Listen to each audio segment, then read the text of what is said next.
It's currently 5 o'clock in the morning. I wanted to go do the hike at 3, 4 in the morning, but it's very, very intimidating going on a trail that you don't know in pitch darkness and just heading up to a summit when you know the summit has a giant ridge.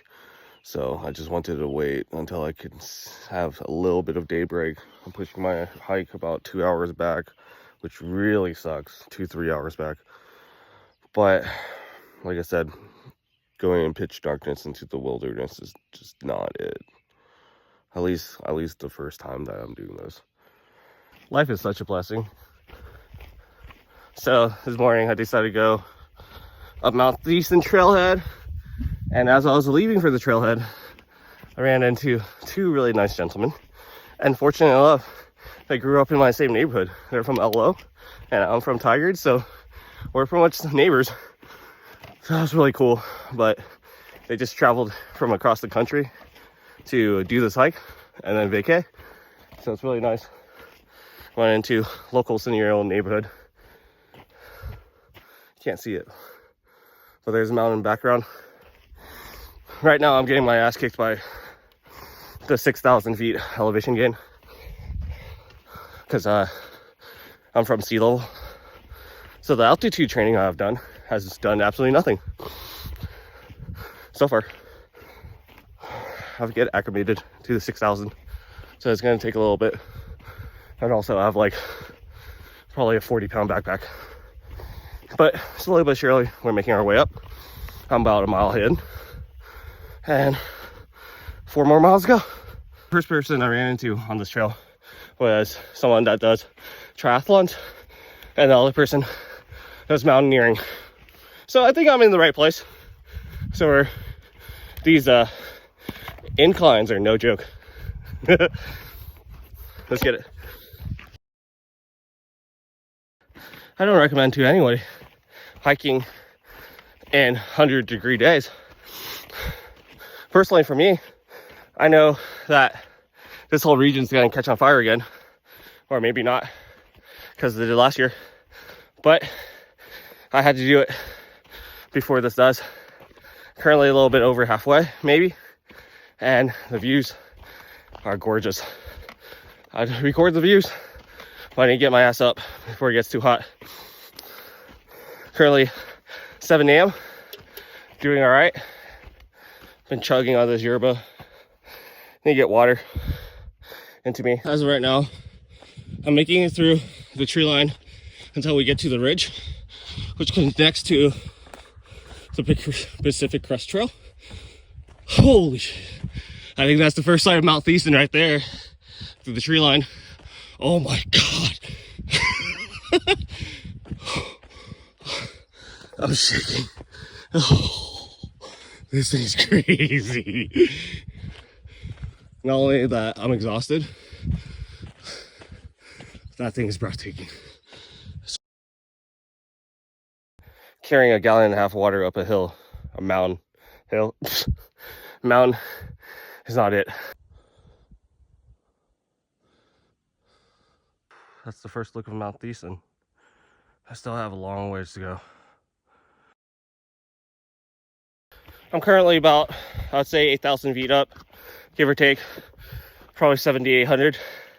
This is the highest I've ever been, metaphorically and physically. Oh man, my knees are exploding.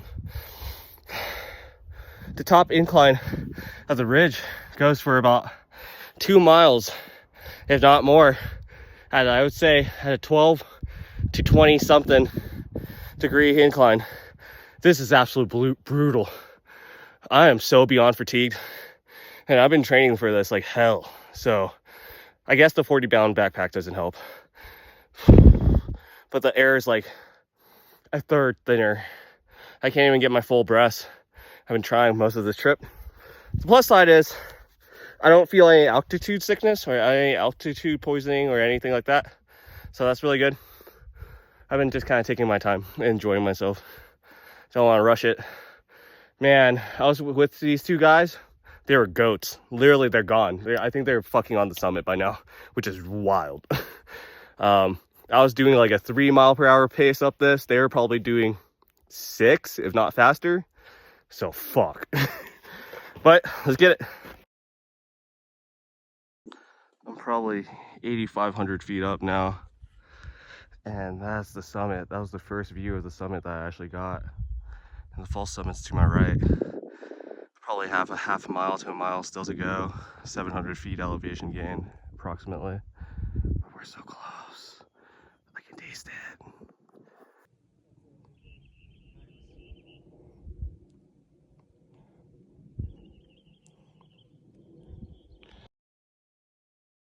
So I'm about 9,000 feet up. And this is my trail. There is no trail. We're bouldering to the summit. Been doing this for like since, yeah, all the way somewhere down there. So the summit's taking way longer than I thought, but we're almost there. I'm about 70 feet from the summit. I'm at Chicken Ledge. I told myself, if I got to Chicken Ledge, that's a win. I really am trying to stop myself from summiting right now, because I was carrying like a probably 45 pound backpack up this whole way, and I still have a long journey back down. Huge shout out to Ginny and Dave for sponsoring me on this trip. Couldn't do it without you guys. It's crazy facing your fears, and I can say that I'm less scared about heights, but I'm very scared about 90-degree verticals with about 1,200 foot drops at 9,000 feet. So I think I need to work on that. And also I need to work on backpacking, or filling my backpack a little bit better. But I have to climb down a ridge, so this is the end of the trip.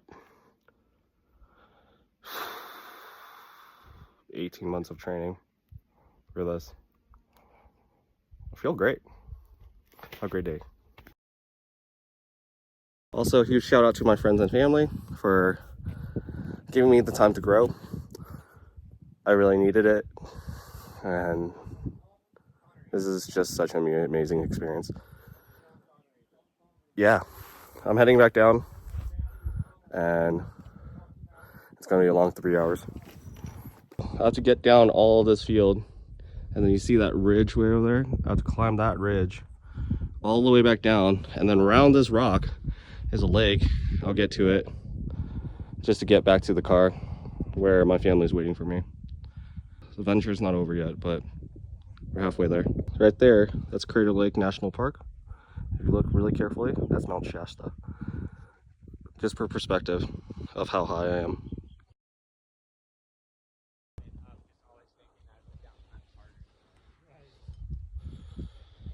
Now go down this ridge all the way. The parking lot's somewhere over there. So we're getting there slowly.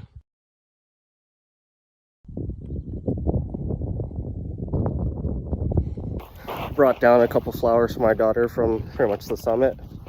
I wanted to talk about why I decided to do this. I'm scared shitless of heights, so I thought the best way to face my fears is to go climb one of the tallest mountains in the Cascades.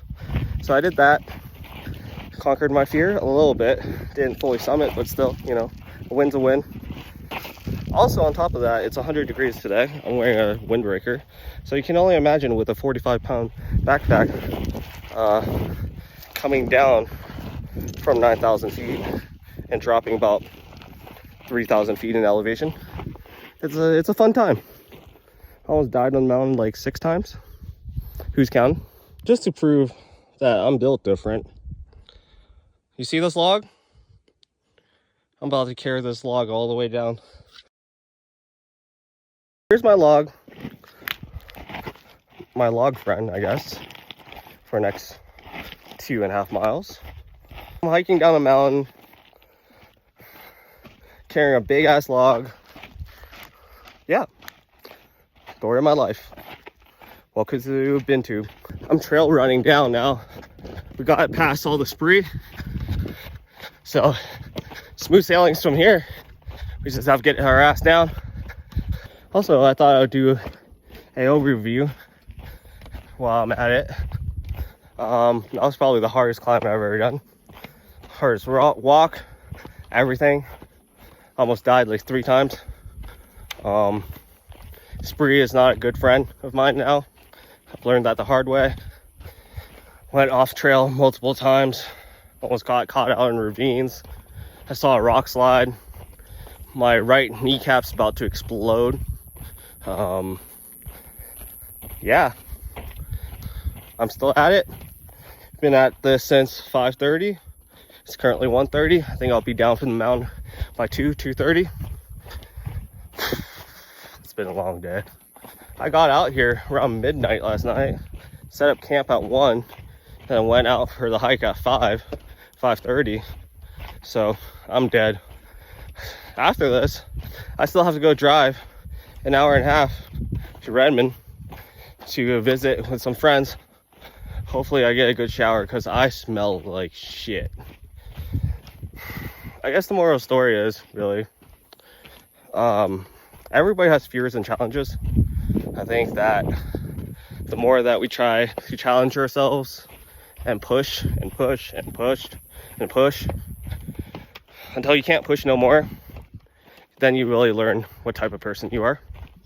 So I found out today that I'm not about 90 degree walls and 5.5 climbs yet. I'll probably get some rope and harnesses for next time, but going straight vertical after climbing for 4 hours and the last 2.5 miles was also vertical, mostly bouldering through Spree, I'm done.